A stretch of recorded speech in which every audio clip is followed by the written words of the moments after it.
Because Christian dualism has to be cast off for us to embrace biblical holism. So what is Christian dualism? It is something that, again, came in the late 19th century and early 20th century. It's a total fabrication whereby only the ethical, listen, only the ethical and the moral instructions in the heart and the mind are what matter, right? External instructions, even the 10 Commandments, they don't matter. That's Christian dualism. And it's infiltrated the communities of faith. It's only the ethical and moral instructions of the heart and mind that matter. It's the law of Christ. Right? Right? Even the 10 Commandments, the Sabbath, the name of Yahweh not being brought to that doesn't matter. That's a principle. It's no longer a commandment. When did that happen? That is Christian dualism. It's terrifying because this demands biblical holism. Yahweh demands biblical holism. Otherwise, you will be ensnared and deceived. How come? Even when I was, like I shared last week and the introduction, the I sinner. Remember the I sinner and how Paul was using that to communicate something very important to his audience. How come myself, even myself, when I was a struggling sinner, even I, on the way to salvation, how come I could even recognize that the commandments of Yahweh were just, righteous, and holy? Yet, apparently, a converted believer doesn't even recognize that they're righteous and good. What's up with that? That's a travesty. Is it not? Our walk of faith should demonstrate itself in concrete actions. It should demonstrate itself in concrete actions, not spiritual concepts and principles, but concrete, tangible actions. We don't keep the Torah to be saved, but we must be saved to want to keep the Torah, right?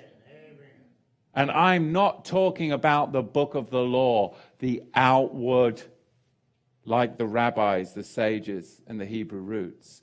I'm talking about the inward Torah, which brings forth the faithful man, like Abraham. That's the book of the covenant, Exodus 19 through 24, and everything from Genesis 1 through to that point. It is by faith. It is by faith that we then produce those good works. You see, the law of Christ is actually dependent upon the Torah. It's not divorced from it. But Christian dualism would have you say that it's actually divorced from it. So really, the problem is threefold. Number one, there's lawlessness that is taught and it abounds, does it not? With paganism and Roman concepts of biblical theology. And I'm not talking Roman like the book of Romans. Greco-Roman concepts of biblical theology lead you to a theology of lawlessness. Number two, you've got Judaism's fabricated 613 commandments on the other side, which is supremacy, speculation, and superstition. And then number three, you have the Messianic movement using conjecture to establish what commandments can be legitimately followed in the post-resurrection era, whilst denying the book of the law and the book of the covenant dichotomy that actually reveals It actually reveals the application of Torah commands in a post-resurrection era without human guesswork and without all the double talk.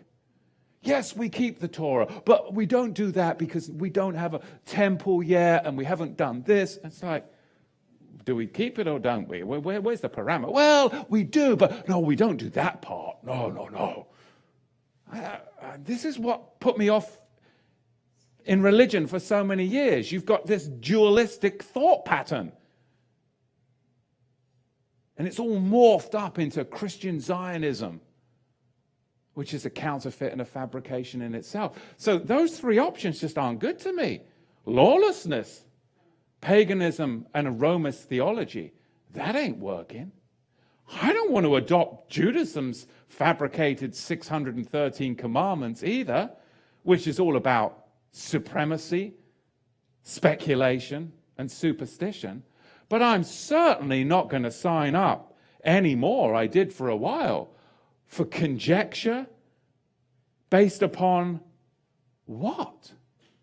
In the Messianic movement, it's no different, picking and choosing. Yes, we're Torah, but no, we actually don't keep those commandments because there isn't a temple yet. And when there is a temple, where is the commandment that says that you can delay in keeping any of the commandments until the Jews that aren't the Jews can get off their backside in the land of Israel, which isn't biblical Israel, and build a temple? Where's that verse? Show me that verse that says that you can be a hypocrite and double talk. And finally, I'm like, no, I need some boundaries. I need some covenant framework to walk within the Bible. And then brought forth the revelation of the book of the covenant, book of the law dichotomy. I am no longer at the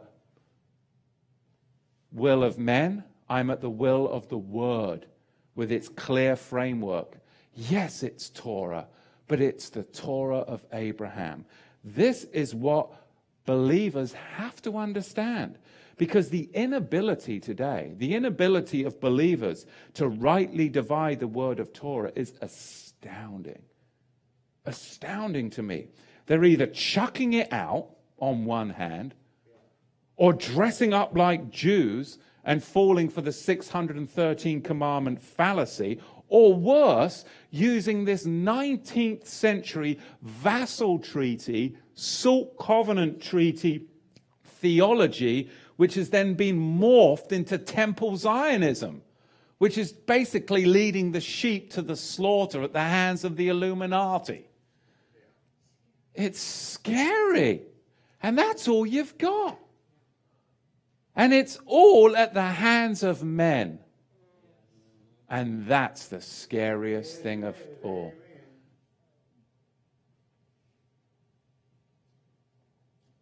They mentally realize, they have to. They mentally realize that some post-resurrection changes were naturally enacted by Yahushua. Whilst, on the other hand, they're arguing for no change in Judaic Torah theology. Well, which is it then? Did something change post-resurrection of Yahushua? Well, yes, of course it did. But then on the other hand, you can't. No, we should be doing just what the Jews did. Oh, you mean the Jews that deny Yahushua? We should be doing exactly what they do? Oh, yes, it's a full Judaic approach to Torah. But you just admitted there's got to be some post-resurrection changes with Messiah. Isn't he all in all and above all? But then you're arguing out of the other side of your mouth, no change. And you're then at the mercy of men's minds, imaginations, and superstitions, and suppositions. And that is where it falls for me.